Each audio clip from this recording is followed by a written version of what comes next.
legal framework dan juga normative framework-nya ini dalam pengelolaan aset. Ini sangat-sangat penting, ya.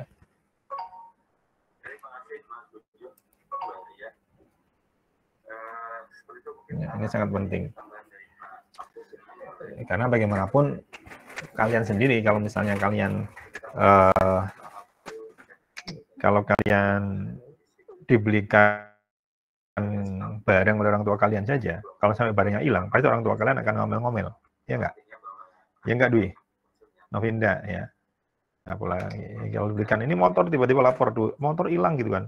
Motor hilang, gimana ceritanya barang segede itu hilang gitu kan. Gitu. Ya, beli buku lagi, bukunya hilang yang kemarin, ini kayak anak SD aja kamu gitu kan. Nah, ini pasti harus diatur. Bagaimana caranya ini hilang, kalau hilang bagaimana menghapusnya, ya. Ini memang sangat penting karena ini urusannya dengan pertanggungjawaban, ya.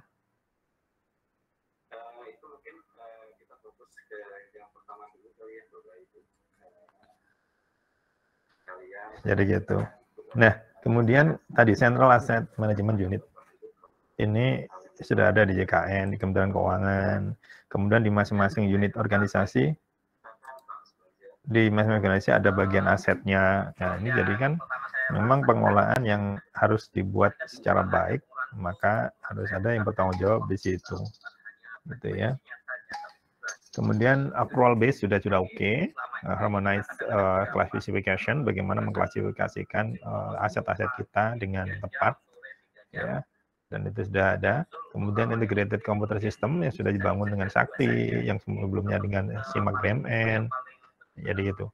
Kemudian internal external control udah pasti nih ya, dan change management and training. Ini betul dibutuhkan terus bagaimana pengelola aset itu benar-benar paham. Ketika nanti ada perubahan kebijakan akuntansinya, kebijakan terkait dengan yang didukung regulasi yang ada, ini bisa dipahami. Ini pengklasifikasiannya, ya kalau kita secara teori, ya pengklasifikasiannya seperti apa. Ada yang termasuk infrastruktur, heritage, natural resource, ya kan, inventories, PPE, intangible, dan biological misalnya. Ini pengklasifikasian yang diadopsi dalam pengelolaan aset kita. Ya.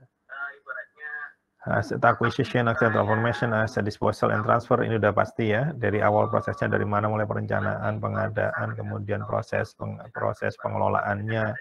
Ya, ini bisnis prosesnya seperti itu. Nah, intinya adalah kalau kita berbicara terkait dengan pengelolaan aset ini seperti apa, ya bisa kalian cermati. Ada hal yang mendasar yang harus kita siapkan adalah sebagaimana kalau kita bicara sebuah sistem, ya diantaranya dari 6 unsur itu ya regulasinya, SOP-nya, human-nya, kan itu. Harus kita kelola SPI-nya, sehingga kita bisa mengelola aset ini dengan sebaik mungkin. Kalau enggak bisa bahaya. Ya, contoh, kalian mungkin pernah baca berita pengusiran penghuni rumah negara. Pernah dengar nggak seperti itu? Kan orang yang tinggal di tempat di rumah negara lah ya, yang setelah pensiun nggak mau pergi-pergi gitu kan, ya. Kemudian bawa pulang mobil kantor setelah pensiun nggak dibalik-balikin. Pernah tahu gitu nggak? Ada gitu kan. Pimpinan pindah, sofa kantor dibawa ikut pindah juga, sofa rumah dinas dibawa ikut pindah juga. Jangan dikira nggak ada yang gitu-gitu gitu kan. Nah ini kalau pengelolaan asetnya nggak bagus, ya ini kan repot. Tanah negara yang terserobot orang. Nah, ini kan harus dikelola dengan baiknya tadi secara kuantiti seperti apa. Ya, ini harus dikelola dengan baik. Nah, kalau kita berbicara pengelolaan BUMN, ini sudah kalian pelajari mestinya di HKN dulu, di HKN dimulai dari perencanaan kebutuhan, pengadaan, penggunaan, sebenarnya di proses tadi ini ya. Dari mulai proses ini ya, di proses ini adanya di situ. Dituangkan dalam siklus ini ya. Penggunaan, pemanfaatan, pemindatanganan, pemusnahan dan penghapusan itu.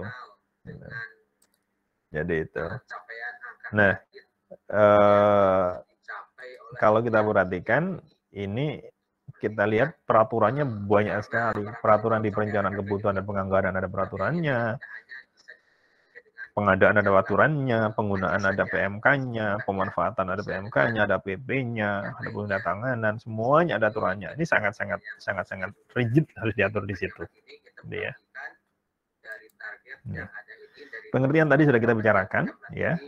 Perolehan dari mana? Dari hibah, sumbangan atau yang sejenisnya, barang yang beroleh dari sebagai pelaksanaan dari perjanjian atau kontrak, beroleh dari berdasarkan ketentuan undang-undang, atau barang yang beroleh berdasarkan putusan pengadilan yang telah memperoleh ketentuan hukum tetap. Ini kalian tadi sudah baca dan sudah dipelajari di HKN lah yang itu ya. Saya nggak akan detail-detail lagi. Nah, kalau kita berbicara terkait dengan prosedur dalam ruang lingkup pengelola BNN, prosedur seperti apa? Ya, ketika kita bicara sumbernya dari mana, yang tadi ya. Sekali ini nggak saya bahas secara detail. Intinya secara umum kalau kita berbicara tentang perolehan tentu sebagian besar dari APBN. Dari belanja-belanja APBN. Ya. Nanti di situ proses pengelolaannya seperti apa? Kalian pernah pelajari di HKN penggunaan manfaat ada sewa, yang pakai, kerjasama pemanfaatan, bangun guna serah, bangun seraguna, gitu ya. Ada yang masih ingat nggak seperti apa bangun guna serah, bangun seraguna? Ini masih ingat? Lupa. Baca lagi tuh HKN-nya tuh. Pemindatanganan ada penjualan, hibah, tukar menukar, ya, pernyataan modal pemerintah, kemudian ada penghapusan. Ya, kalau di penatahusahannya, pertanggungjawabannya kalian sudah pelajari bagaimana akuntansi aset tetap sebenarnya, ya. Bisa kalian belajar lagi di sana. Nah, kewenangan-kewenangan tadi sudah sampaikan di depan. Kalau untuk pusat yang dana yang di APBN, ketika dulu belajar terkait dengan struktur pengelola keuangan negara, ada presiden sebagai pemegang kekuasaan. Nah, ini juga nggak akan saya ulangi panjang-panjang. Kalian bisa refresh lagi di mata kuliah HKN. Dikuasakan, diserahkan. Dulu ada soal pertanyaan ini kok ketika ujian. Apa itu dikuasakan, apa itu diserahkan? Ada soal ujian itu. Saya masih ingat. Karena saya ngajar HKN juga dulu. Ya, ini silakan dibaca di sana. Nah, terkait dengan BMN perolehan APBN nih. Ini tadi kalau di belanja negara itu pasti akan ada sumber pendanaan. Nah, sumber pendanaan nanti di breakdown lagi terkait dengan akan dipos ke yang mana, ke akun apa, ya kan? Nah, di sistem nanti kita sudah sediakan sebenarnya. Artinya sudah ada akun-akun tersebut, gampang saja sebenarnya. Ya, kalau kita terkait dengan transaksi-transaksi, ya otomatis ada pembelian misalnya, kemudian ada penyelesaian pembangunan langsung, ada pengembangan langsung, ada perolehan KDP dan juga pengembangan KDP. Ya, masih ingat nggak kalian kalau di sistem akuntansi pemerintah apa itu KDP dan pengembangan KDP? Gedung belum selesai, akhir tahun anggaran masih setengah, tapi anggarannya cuma 1 tahun ini aja. Laporan tahun ini apa? Ya KDP. Gitu. Kemudian nanti lanjutin lagi, ya. Di situ ada pengembangan KDP. Akunnya apa saja? Nanti ada akun persediaan, ada akun untuk bantuan sosial, Ada akun yang kemudian dihibahkan, diserahkan kepada pihak lain, itu nanti di 526, 57 kalau bantuan sosial. Ada akun terkait dengan aset tetap dan aset lainnya di 53. Nah, ini juga tolong diingat. Nah, biasanya di ujian juga akan ditanyakan tuh. Nah, ketika kita bicara terkait dengan pengadaan atau pembelian gitu kan, misalnya kalau misalnya kalian beli motor, itu masuk dalam kategori apa tuh? Persediaan atau aset tetap? Motor. Aset tetap. Aset tetap. Tapi kalau motornya itu mau dikasihkan ke orang,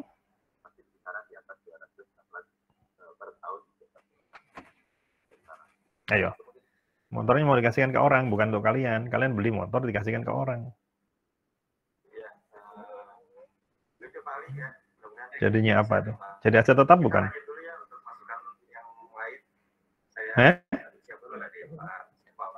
Beli motor, bukan. Nah, jadi walaupun barang yang sama, menariknya di sini memang adalah bagaimana kita memahami tadi di perencanaannya mau apa, gitu ya. Di perencanaannya mau apa, maka disitulah kemudian ketika kita mau menyusun anggaran, melaksanakan anggaran, benar-benar harus tahu ini mau apa sih, gitu ya. Gitu. Nah ini. Nah, atributisasi BMN. Nanti ada kode atau nama BMN, nomor urut NOP-nya, satuan, dasar harga, tanggal perolehan, tanggal pembukuan, tanggal awal pemakaian, kondisi BMN, dan spesifik BMN. Ini nanti ada di laporan-laporan kita. Jadi itu. Ini atribut-atribut BMN yang nanti ada di laporan-laporan BMN. Ya, ataupun di aplikasi. Tampil kode BMN. Nah, ini yang tadi saya bilang pengklasifikasiannya yang nanti akan dibuat kodifikasi. Ada tanah, kendaraan, dan sebagainya. Ini silakan kalian nanti baca ya. Ada tanah bangunan negara golongan 1, 2, 3. Ya, itu nanti terkait dengan usia dan juga peruntukan. Ya. Ada gedung bangunan kantor permanen, penyimpanan darurat, ini ada nggak? Ya ada. Kayak misalnya bencana, bikin darurat, maka kodenya ini, nah, gitu. Gitu ya.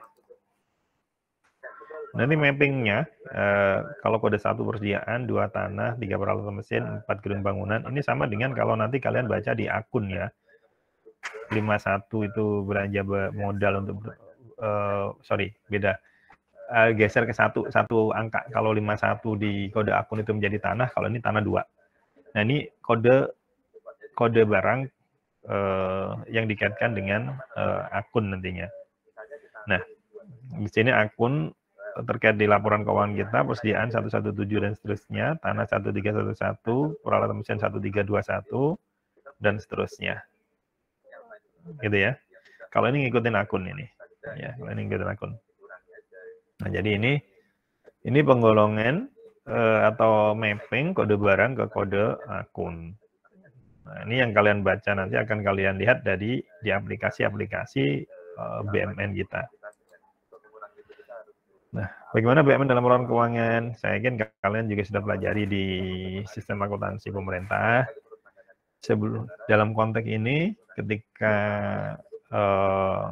sebelum penerapan accrual base, data BMN itu hanya menjadi support laporan keuangan.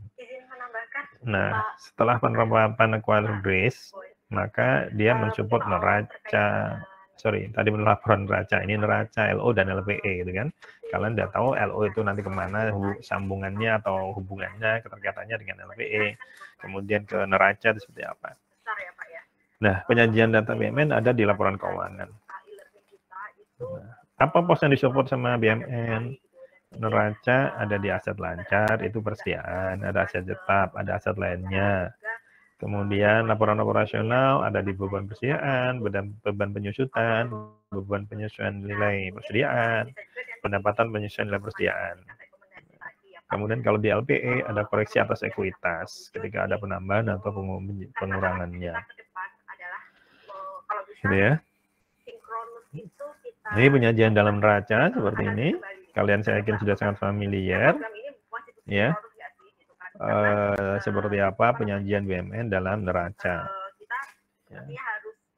Di CLK-nya juga seperti apa, juga seperti ini. Jadi ada tadi ya, aset lancar di 1171, aset tetap tanah 1311, peralatan mesin 1321 dan seterusnya. Kemudian ada KDP, ada akuntansi, ada akumulasi penyusutan aset tetap. Aset lainnya ada kemitraan dengan pihak ketiga, aset tidak berwujud, aset tetap yang dihentikan dari penggunaan aktif pemerintah, dan akumulasi penyusutan aset tetap lainnya. Nah, di catatan caok-caoknya ada persediaan yang rusak atau usang, dituangkan di sana, dan kemudian ekstra kontabelnya, aset heritage tadi, kemudian ekstra kontabel yang selain BUMN ini seperti apa, penjelasan atas BUMN yang disajikan di neraca. Ini disajikan dalam laporan keuangan. DLO tadi kita bicarakan jadi beban persediaan, jadi beban persediaan, beban pemeliharaan dan seterusnya. Ya, yang sifatnya operasional, yang non operasional ada surplus, defisit, pelepasan aset non lancar, dan juga beban pendapatan penyesuaian nilai persediaan. Nah, ini semuanya sudah kalian pelajari ketika di akuntansi pemerintah. Nah, ekuitas, koreksi, ya, ada koreksi nilai persediaan dan seterusnya. Sebentar.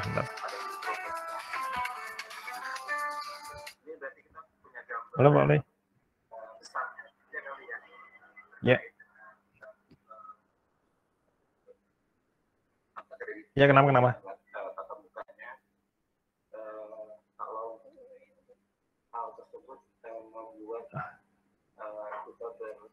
Kalau tinggal nyari harganya aja mau berapa. Atau nanti dulu ya, jam 10 lah kontaknya ya. lagi ngejar stand ya.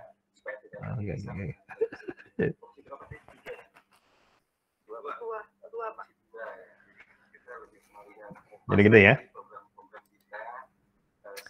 Nah, gimana di Sakti? Modul aset tetap itu apa saja?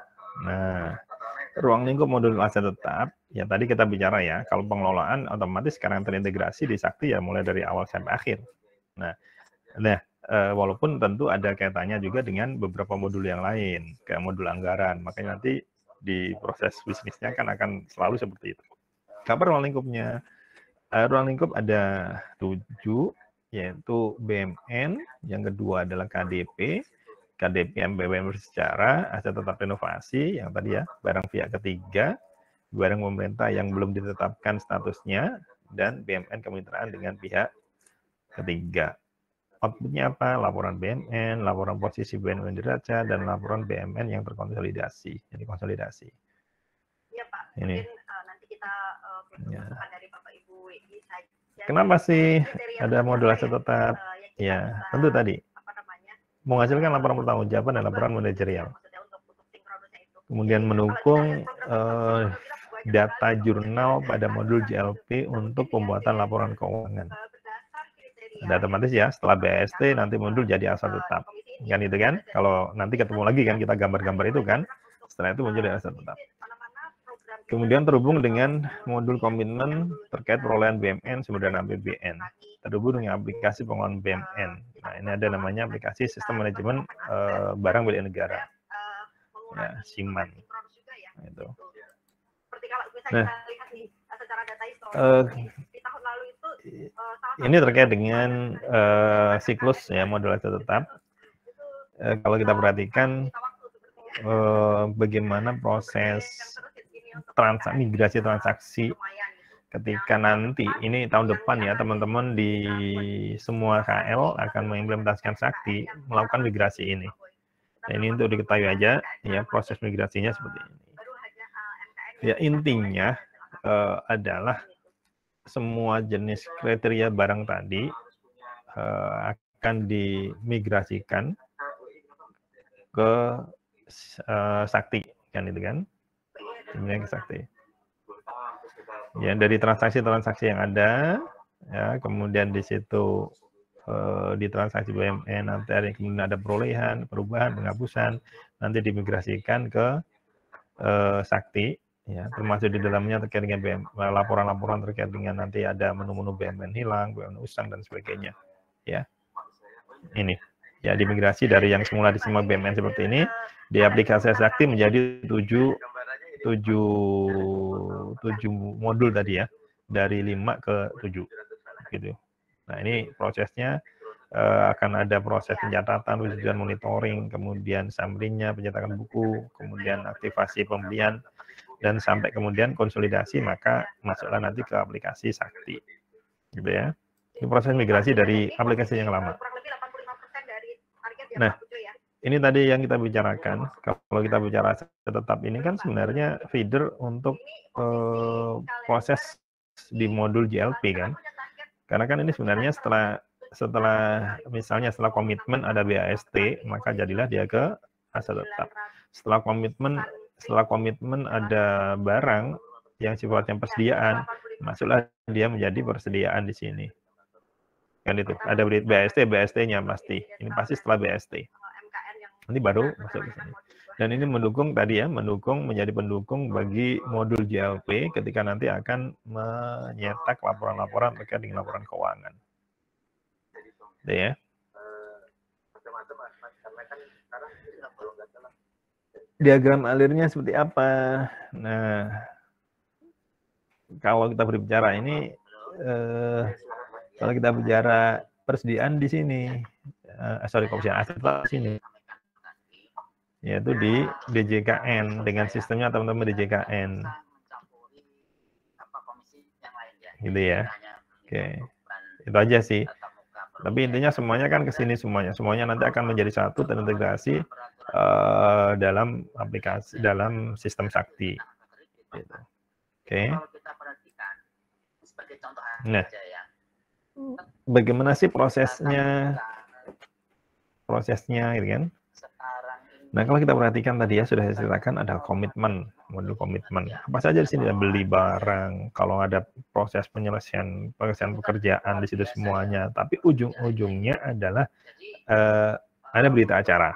Intinya transaksi-transaksi ini dari mulai pembelian, perolehan KDP, pengembangan KDP, hibah masuk BUMN, hibah masuk KDP, ini nanti akan ada berita acara ya, yang tadi saya sampaikan dari berita acara. Kemudian nanti akan di-input data-data termasuk nanti nilainya berapa, harganya berapa. Dan nanti ketika kita eksekusi di situ secara otomatis akan mengeksekusi juga di modul aset tetapnya. Nah, di sini karena dia sebagai pendukung di LP tadi itu akhirnya apa? Dia bisa ya secara otomatis dia nanti akan apa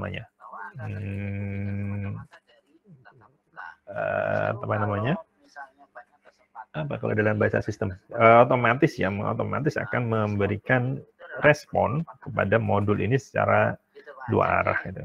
Nah, tinggal dieksekusi saja nanti seperti apa. Walaupun dalam konteks ini yang paling penting adalah bagaimana kita mengetahui dari awal sampai akhir, mengetahui kode-kode BUMN-nya nanti juga, gitu kan? Kode-kode yang tadi pengklasifikasian tadi, gitu. Ya. Nah, siapakah pengguna dan prosedur pengendaliannya seperti apa? Ada 3 jenjang keamanan sebagaimana modul yang lain. Ada operator, ada validator, ada approver. Standar kalau operator, di operator nanti ada operator konsolidator misalnya nih, kan ada KPPN, ada Kanwil. Nah, nanti yang Kanwil itu menjadi operator konsolidator. Ya. Silakan kita buka masukan saja dulu gitu. Nah, di sini loh kenapa perekaman? Ya, perekaman terkait dengan data-data yang dapat diubah, dihapus, dan di sini tidak tampil dalam laporan dan beberapa perekaman dan siap untuk divalidasi dalam proses perekaman ini. Artinya perekaman datanya harus benar-benar sedapat mungkin valid. Ya.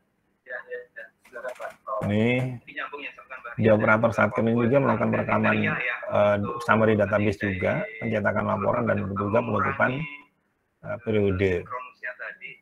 Ya. Sementara kalau operator konsolidator itu pencetakan laporan untuk wilayah-wilayah atau status yang ada di wilayah tersebut di bawahnya. Nah, jadi di Satker nanti ada Kanwil, di Kanwil nanti ada di masing-masing unit eselon 1, nanti di tingkat KL. Maka di situ ada operator konsolidator. Maka biasanya akan ada kalau nanti ada yang ditempatkan kantor pusat itu ya di bagian aset, ini jadi operator konsolidator untuk yang mana nih? Berdasarkan apa pembagiannya? Kemudian ada validator melakukan proses validasi. Ya. Ini nggak dapat diubah. Kenapa? Karena datanya terkirim dari modul komitmen tadi. Ya. Tidak tampil dalam laporan, siap untuk diskusi, dapat dibatalkan, dan dilakukan oleh validator. Ini bedanya di sini ada dapat dibatalkannya. Ini kenapa? Karena di sini kalau ada sesuatu yang kurang pas, maka dapat dibatalkan itu. Dan statusnya siap disetujui. Kalau tadi siap divalidasi, ini siap disetujui oleh siapa? Oleh broker. Ya. Nah, apa yang dilakukan? Melakukan validasi di atas transaksi dengan status rekam. Melakukan pembatalan validasi atas transaksi. Ya, kalau yang sudah direkam nanti statusnya siap divalidasi. Jadi di menu nanti ada yang menunya sudah direkam, nanti kemudian divalidasi. Ini logika sederhana aja ya. Hanya kemudian pembahasan di sistem yang mungkin agak disesuaikan. Approver. Persetujuan tidak dapat diubah juga karena dia klik doang. Nanti tampil di laporan di sini. Bentuknya jurnal, terbentuk jurnal akhirnya dan dilakukan oleh broker. Ya, tugasnya apa? Melakukan persetujuan atau approver atas transaksi yang berstatus validasi. Transaksi modul aset tetap. Apa saja? Pencatatan saldo awal, pencatatan perolehan, pencatatan perubahan, pencatatan penghapusan, pencatatan barang hilang, pencatatan penghentian penggunaan BMN, pencatatan transfer internal, pencatatan transfer Satker, pencatatan inventarisasi dan penilaian kembali.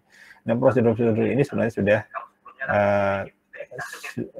secara umum sudah dibicarakan di AKN ya. Saldo awal ketika kita mengawali sebuah sistem atau aplikasi, buku, mata periode buku, kemudian pencatatan perolehan ketika ada proses perolehan aset, beli barang, ya, perubahan kalau ada perubahan atas aset tersebut karena berbagai macam hal di situ, penghapusan kalau sudah nggak dipakai, ya, kalau ada yang hilang dicatat barang hilang dan seterusnya, ya. Logikanya mudah-mudahan tertangkap oleh kalian, sederhana saja kok. Ya. Kemudian monitoring status transaksi. Apa saja? Detail transaksi itu terkait dengan jenis aset, barang milik negara kah, KDP kah, heritage aset kah, atau barang pihak ketiga. Status transaksinya rekam kah, validasi atau setuju. Yang tadi itu yang dilakukan rekam oleh pihak operator, validasi validator, setuju oleh broker. Kemudian jenis transaksi dan periode transaksinya. Seperti apa? Ini modul di aplikasi Sakti ya, aset tetap, RUH itu rekam ubah hapus, pencatatan, persetujuan, monitoring data, arsip data komputer seperti apa, sama di database dan seterusnya. Nah ini perolehan BMN, transaksi BMN, perolehan, perubahan, penghapusan barang yang apa tadi yang belum di apa statusnya, ditetapkan statusnya. BMN hilang dan seterusnya, tinggal klik-klikin aja kan, nyatet kan, nah, kan? Nah, kalau kalian lihat menunya, saya yakin nggak akan ada kesulitan ya. Di dalamnya nanti juga isiannya juga gitu-gitu aja, standar seperti aplikasi pada umumnya. Bagaimana mekanisme perolehan aset dari pembelian, dari modul komitmen di sana ada jumlahnya, nilainya, misalnya beli motor, beli mobil, beli komputer, 100 unit, kodenya harus masuk, kode peralatan dan mesin, kode aset untuk peralatan dan mesin, 3 bla bla bla belakangnya. Nah, dari BST kita catat itu, di modul aset tetap, kita panggil aja apa yang sudah dilakukan oleh di modul komitmen. Kemudian melakukan pendetailan dengan entry data, tanggal pembukuan, kondisi barang, merek, tipe, dan keterangan yang diperlukan. Kalau udah oke, kemudian divalidasi dan di-approve, maka kemudian tercatat ke dalam daftar barang ruangan kalau di dalam ruangan, daftar barang lainnya atau kartu inventaris barang, tergantung dari jenis barangnya tadi. Baru kemudian dicetak buku-buku atau daftar-daftar tersebut. Nah, yang sudah divalidasi dan sudah di-approve, kemudian membentuk jurnal aset di JLP. Ya, itu aja simpel kan? Karena dia memang nggak entry data yang terlalu banyak, hanya mendetailkan aja tadi. Kalau misalnya tanah, nanti luas tanah dan sebagainya, akan didetailkan. Kalau punya aset berupa tanah bangunan ya, itu didetailkan di situ. Kalau non pembelian, bagaimana? Kalau non pembelian, ya melakukan pencatatan aset, ya terkait dengan kode BEM, kodenya, jumlah, nilai, tanggal buku, ya, kemudian di-approve. Ya tadi kayak misalnya hibah, kan? Ada di sini. Ini itu, dia nggak pembelian, sehingga nggak ada mobil komitmen. Langsung di berita acara masuk ke sini nih. Ya, yang non pembelian. Jadi bedanya di modul komitmen aja. Nah, transaksi apa saja sih perolehan BMN itu fungsinya untuk mencatat perolehan BMN yang baru, yang berasal dari saldo awal, pembelian, transfer masuk, iuran masuk, dan seterusnya. Jurnalnya apa? Aset tetap, aset lainnya KDP pada aset tetap belum diregister, aset transfer masuk, koreksi tetap, evaluasi perolehan lainnya dari aset tetap. Kalau perubahan apa? Mencatat perubahan nilai atau kondisi atau kuantitas suatu BMN yang telah dicatat sebagai perolehan aset sebelumnya. Bagaimana jurnalnya aset tetap atau aset lainnya pada koreksi aset tetap non evaluasi. Koreksi aset tetap atau tetap non evaluasi pada aset tetap aset lainnya. Ya, kan gitu kan? Kalau itunya jurnalnya ya. Penghapusan gimana? Mencatat pengeluaran suatu BMN dari pelaporan BMN udah pasti ya. Koreksi aset tetap non evaluasi pada aset tetap dan aset lainnya atau KDP. Nah, ini jurnal ilustrasinya. Nah, ini kalian sudah pelajari di akuntansi pemerintah harusnya. Ketika ada BST itu berarti persediaan atau aset yang belum diregister pada utang yang belum diterima tagihannya karena belum dibayar. Ya, pendetailannya seperti apa? Persediaan atau asetnya dicatat lebih detail lagi pada persediaan atau aset yang belum diregister. Kemudian SPP, ketika SPP diterbitkan, ada utang yang belum diterima tagihannya, pada belanja apa di situ yang masih harus dibayar. Ketika SPP diterbit, maka belanja apa tadi yang harus dibayar ditagihkan ke entitas lain dan belanja ditagihkan ke entitas lain pada untuk yang cash basisnya. Benar ya. Ada satu lagi yang menjadi harus dari kita, sertifikasi. Jadi kalau pelatihan yang memang harus sertifikasi, kayaknya makanya seperti bendahara pengeluaran itu jangan serta-merta kita lepas gitu ya, karena dia ada hubungannya dengan sertifikasi dan tentunya ini ada hubungannya dengan nanti capaian kok lulus pelatihan e-learning tapi kok nggak lulus sertifikasi. Nah ini kan jadi pemikiran. Nah, ini harus dipikirkan benar-benar apakah yang tadi itu mau dikurangi atau gimana. Nah jadi kalau pertimbangannya tadi kan ada level C1, C2, berarti kalau bendahara harusnya C3 setahu saya. Gitu ya. C3 berarti ini ilustrasinya. Transaksi apa saja ini? Perolehan saldo awal, kemudian perolehan apa saja? Bisa kalian lihat di sini. Pembelian, transfer masuk, iuran masuk, rampasan, penyelesaian pembangunan langsung, penyelesaian pembangunan dengan KDP, pembatalan penghapusan, reklasifikasi masuk, BSG BGS, pertukaran lainnya dan reklasifikasi dari barang yang belum ditetapkan statusnya. Ini ya. Perubahan ada pengurangan, pengembangan langsung, pengembangan dengan KDP, perubahan kondisi, koreksi penambahan nilai, koreksi pengurangan nilai, penerimaan aset dari pengembangan aset renovasi. Ya. Penghapusan, transfer keluar, hibah keluar, reklasifikasi keluar, koreksi pencatatan. Ya.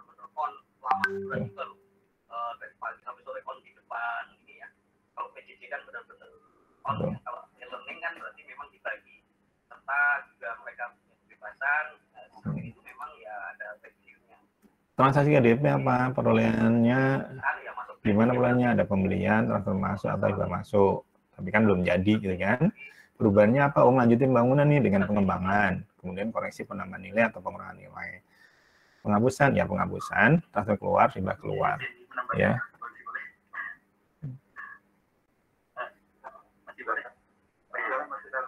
Menambahkan apa? Ya sebenarnya beberapa pelatihan memang sudah dibahas kurikulumnya ya. Kalau boleh saya menambahkan, kemudian misalkan kayak transaksi aset tetap renovasi atau ATR, ya. Renovasi atas aset tetap bukan milik Satker yang memenuhi persyaratan klasifikasi aset tetap. Misalnya gini, KPU itu Satker pusat, tetapi KPUD itu seringkali dipinjamin pinjam pakai gedungnya Pemda. Punya bayangan nggak kalian? Ya. Ya. Kalau misalnya pinjam gedungnya, mau nggak mau kan harus ada hal-hal yang harus diperbaiki. Kalau ada yang rusak, ada yang bocor, gitu nggak? Nah, ini transaksi atas renovasi, itu contohnya di situ. Ya. Transaksi atas bisa dari pembelian, ya, atau penyelesaian pembangunan langsung, penyelesaian pembangunan dengan KDP atau perolehan lainnya, ya. Jadi itu. Kemudian transaksi BM bersejarah, saya pikir ini kalian sudah paham semuanya ya. Mencatat saldo awal BM bersejarah, perolehan BM bersejarah, dan penghapusan BM bersejarah. Nah, ini saya yakin kalian paham. Transaksi barang ketiga, barang pihak ketiga yang berada dalam pengelolaan UAKPB. Misalnya ketika sewa kendaraan bermotor gitu misalnya, itu gimana? Kalau itu, kalau misalnya yang ketiga,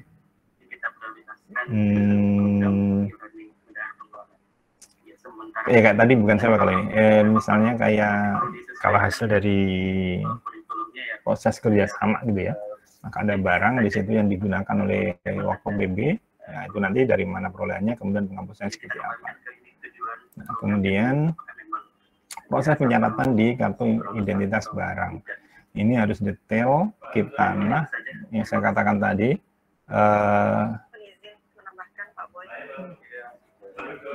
tanahnya seperti apa, luasnya berapa, sertifikatnya gimana, gedung bangunan sama, alat angkutan, alat berat, alat besar, dan alat persenjataan, KIB bangunan air. Ini semuanya harus kita catat detail, jangan sampai nanti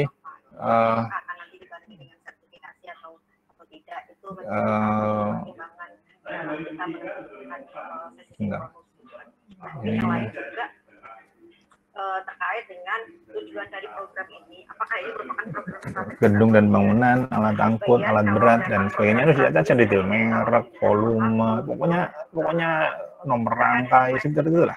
Kalau kayak kalian ngurusin STNK dan kemudian daftar berruangan. Ya, kalau kalian di kampus dulu di meja itu kan selalu ada kode ya, ada kodenya kan, di meja, di kursi, di LCD, itu karena tercatat di dalam daftar barang ruangan. Kalau itu nanti hilang akan ketahuan, ya. Gitu. Daftar barang lainnya, yaitu daftar yang mencatat barang yang tidak dicatat dalam daftar ruangan dan kartu inventaris barang. Nah, ini hanya bisa dilakukan kalau sudah ada approve, sudah disetujui. Munculnya laporan-laporan ini. Kenapa? Kewenangannya ada di sana, gitu ya. Kewenangannya ada di sana. Jadi oke. Nah, jadi sangat sederhana sebenarnya kalau kita bicara terkait dengan aplikasi pengelolaan BMN. Barang hilang gimana? Ya tentu kalau ada barang hilang nanti harus dibuktikan dulu. Ya, benar hilangnya seperti apa. Nanti akan ada keterangan, akan ada penetapan terkait dengan barang tersebut. Bagaimana cara transaksinya? Yang pertama adalah pencatatan barang hilang. Nah, ini digunakan untuk mencatat barang hilang, baik karena pencurian, perampokan, hilang karena bencana, dan sebagainya. Pokoknya hilang lah. Yang harus ditetapkan dengan pernyataan terkait dengan hilangnya barang tersebut seperti apa. Ya. Nah, kalau hilang tersebut, kemudian bisa ditindaklanjuti nih, mau dihapus apa enggak. Nah, kalau nanti ternyata ada satu dan lain hal ketemu atau yang sejenisnya, bisa dibatalkan tuh barang hilang. Ya. Gitu. Jadi itu kira-kira. Oke, gampang kan logiknya ya. Penghentian penggunaan BMN. Kalau BMN-nya ternyata sudah rusak, mau ditaruh di gudang tapi belum dihapuskan. Mobil berhenti nggak bisa dipakai, ya udah itu namanya penghentian penggunaan BMN. Gedung setelah dinilai kok ternyata berbahaya, nggak boleh digunakan. Nah itu harus dihitungkan ya.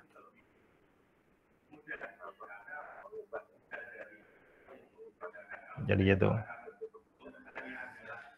Nah, kalau nanti bisa digunakan lagi, ya penggunaan kembali. Logikanya sederhana. Harusnya kalian lebih mudah melogikakan ini semuanya. Nah, kalau ternyata ada yang rusak, ada itu ya dihapuskan karena nggak bisa dipakai lagi. Ya. Kemudian yang rusak berat tadi dihapuskan.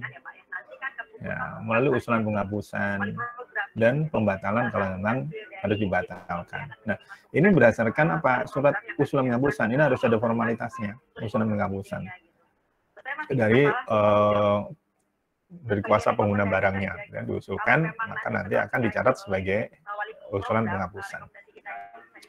Nah, di berikutnya proses penghapusannya, ya, setelah ada surat keputusan penghapusan dari instansi yang berwenang, ya, maka di sini baru dilakukan penghapusan BMN. Kalau tadi kan usulan dulu, kalau usulan jadi disetujui, ya oke. Kalau sudah setuju, ya sudah boleh dihapuskan. Itu prosesnya agak lumayan ya, relatif perlu waktu di situ, karena ada prosedur-prosedur yang sudah kalian pelajari di mata kuliah HKN. Berikutnya tutup buku. Untuk menutup buku moderasi tetap sehingga tidak dapat lagi dilakukan transaksi pada bulan yang telah ditutup, sekaligus membentuk jurnal penyusutan reguler untuk tutup buku pada bulan Juni dan Desember di semesteran. Jadi tutup buku saat periode transaksi BMN dinyatakan berakhir, ya, dilakukan sebelum modul JLP melakukan periode tutup buku. Ya, tutup buku periode Juni dan Desember akan membentuk penyusutan reguler semesteran. Apabila terdapat transaksi yang belum catat setelah tutup buku setelah tutup buku, maka transaksi tersebut dicatat pada periode berikutnya. Buku periode moderasi tetap dilakukan dengan melakukan terkait dengan buku periode modul JLP. Ya, kalau JLP-nya ini sudah tertutup permanen, maka tentu nggak bisa dibuka. Nanti adanya koreksi. Gitu ya. Oke. Kita kemarin kenal ada istilah periode 13. Gitu ya, ini sama, dan periode 14 sama dengan ketika kita membicarakan terkait dengan periodisasi transaksi, ada unaudited dan audited. Ini nggak saya ulang lagi ya, ini sama dengan yang sebelumnya.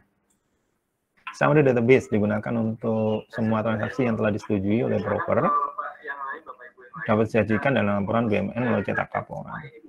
Jadi intinya ini membuat summary dari transaksi yang nanti akan dilakukan proses mencetakan laporan BMN. Apa yang dihasilkan? Di sini laporan BMN, posisi BMN di neraca, penyusutan, kondisi barang, dan juga terkait dengan proses penyusunan laporan di BMN ini. Ya. Oke. Terkait dengan penyusutan, ya. Saya nggak akan jelaskan lagi apa itu penyusutan, ya, dilakukan setiap semester, dan perhitungan penyusutan terdiri dari penyusutan sementara dan final. Laporan perhitungan penyusutan sementara dilakukan dengan menghitung akumulasi penyusutan lebih awal pada semester berikut, dan proses ini tidak melakukan penjurnalan ke dalam modul akuntansi dan pelaporan. Perhitungan penyusutan final dilakukan untuk menghitung nilai akumulasi penyusutan pada akhir semester yang bersifat final, sehingga apabila ada aset yang belum dicatat, maka akan dicatat pada periode berikutnya. Ini standar. Otomatis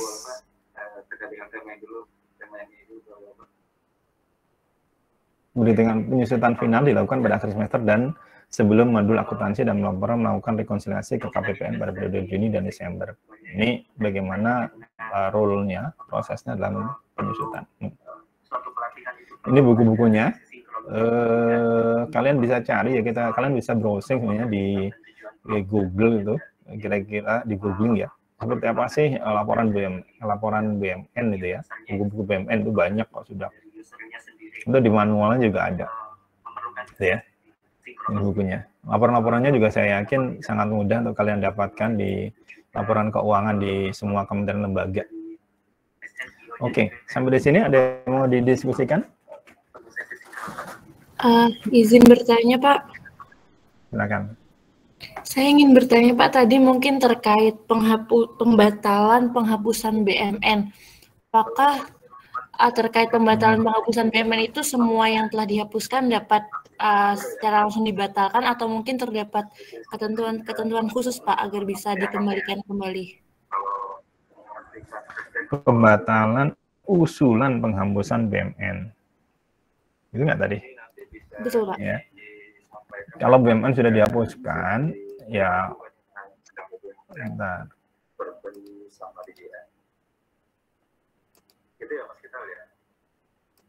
Mohon maaf ya, saya agak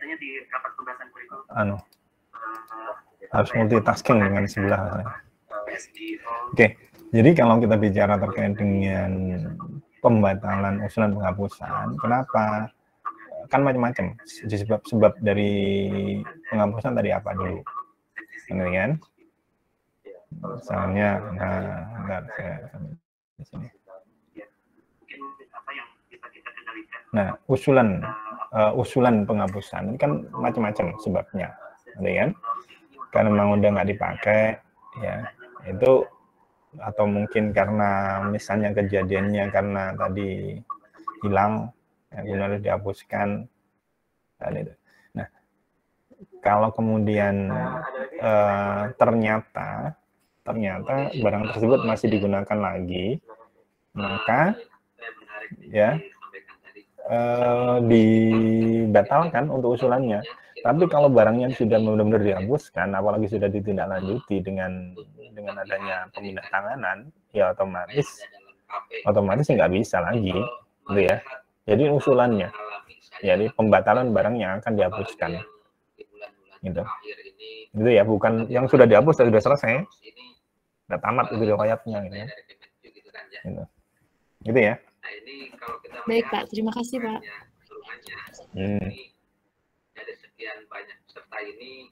Ada lagi?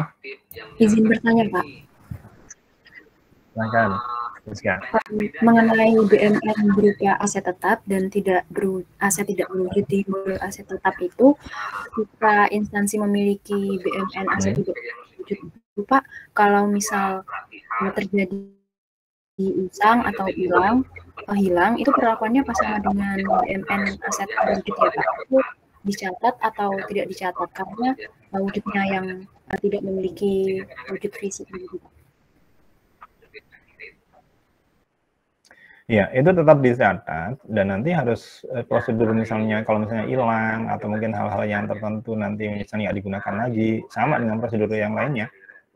Tetap aja harus ada usulan dulu gitu kan, harus ada usulan dulu ini seperti apa dan nanti akan ada penghapusan. Jadi sama aja sih. Apa contohnya yang menurut kamu? Pokoknya sama, nanti itu ada catatannya semuanya. Ya. Ada catatannya ada dan nanti proses penghapusannya juga sama, akan diusulkan dulu nanti baru dihapus. Hanya bedanya kan yang seperti itu ada yang kemudian tidak ada residunya, nggak ada yang bisa ditindaklanjuti dengan misalnya dijual lagi, ya dibinatangkan kan nggak bisa, udah selesai aja. Nanti akan dilakukan pencatatan bahwa ini sudah selesai prosesnya dan sudah dihapuskan di situ. Gitu. Jadi penghapusan kan harus dihapuskan dari pencatatan administratif, intinya itu aja. Kalau nanti nggak dihapuskan ya bisa muncul terus kan. Gitu. Oke? Terima kasih, Pak. Sama-sama. Ada? Izin, Pak. Ya. Tadi kan di awal tadi Bapak bilang kalau misalnya dalam aset tetap itu banyak kan, Pak, kayak ada yang rumah-rumah dinas yang tetap ditempati walaupun udah pensiun dan contoh-contoh yang tadi Bapak sebutkan itu, gimana sih Pak caranya sistem negara ini pemerintah itu mencegah dan menghentikan kejadian-kejadian kayak gitu terulang lagi? Pengendaliannya gimana ya Pak? Ya, memang itu harus komitmen ya. Komitmen dan ketegasan ya. komitmen dan ketegasan. Yang dimaksud dengan ketegasan seperti apa? Ketika misalnya orang itu melanggar, mau nggak mau, ya harus segera ditegur. Misalnya nih, orang udah pensiun, harus segera diingatkan, waktunya Anda untuk keluar dari rumah dinas. Kalau misalnya dia ternyata bawa laptop kantor, maka segera diberikan surat peringatan secara formal. Jadi gitu ya. Jadi itu. Ya pokoknya pengendalian pimpinan di sini. Pengendalian pimpinan harus tegas itu kalau memang ada masalah segera kirim suratnya ya. Itu agar mereka juga jerah. Ini memang penting ya. Jadi intinya pengendalian pimpinan. Begitu tahu ada laporan gitu, kepala kantornya harus segera itu. Bagaimana kalau kepala kantornya yang melakukan itu? Ya laporkan ke atasnya. Gitu kan? Ya gitu. Oke? Ada lagi? Ya, jadi masalah kan ternyata yang nempati nanti anaknya, cucunya. Kan ada yang seperti itu. Makanya ada berita misalnya perlawanan dari cucunya atau bahkan sudah disewakan. Padahal jelas ada perjanjiannya kok. Kalau yang penggunaan aset itu kita pasti akan ada berarti acara serah terima, boleh batasannya apa yang boleh dan tidak. Itu ya. Oke, lagi? Kalau selama ini pelatihan yang ada di tempat kita kan lebih banyak ini ada materinya, kadang-kadang disampaikan. Oke, baik, kalau nggak ada lagi, kita ketemu hari Jumat. Saya mohon maaf sekali lagi, ini double Zoom karena ini tadi dari kemarin ini informasinya sangat mendadak, adanya rakor hari ini sama besok.